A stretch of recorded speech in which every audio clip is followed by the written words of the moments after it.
Private ఆసుపత్రికి పోవాలంటే ఆరోగ్యశ్రీ లేదు. ఎందుకంటే ప్రభుత్వం 800 కోట్ల రూపాయలు ఎగ్గొట్టింది హాస్పిటల్స్కి. ఆసుపత్రులు ఆరోగ్యశ్రీ నెట్వర్క్ నుంచి బయటకు వచ్చేశారు. సామాన్యులు విపరీతంగా ఇబ్బంది పడుతున్నారు. ఆర్థిక శాఖ మంత్రి బుగ్గన గారు 55,38,000 మందికి జగన్మోహన్ రెడ్డి గారు ముఖ్యమంత్రి అయిన తర్వాత ఆరోగ్యశ్రీ ద్వారా సుమారు 7,100 కోట్ల రూపాయలు ఆరోగ్యశ్రీ ద్వారా అందించామని ఆయన ప్రకటన చేశాడు శాసన మండలిలో.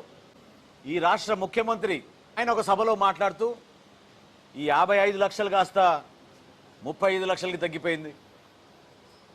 వెచ్చించిన డబ్బు మాత్రం 7,100 కోట్ల నుంచి 9,000 కోట్లకు పెంచేశాడు ఆయన.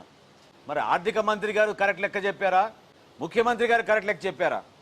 ముఖ్యమంత్రి గారు చెప్పిన లెక్క 35,71,396 మందికి మేము ఆరోగ్యశ్రీ ద్వారా సేవలు అందించామని చెప్తున్నారు.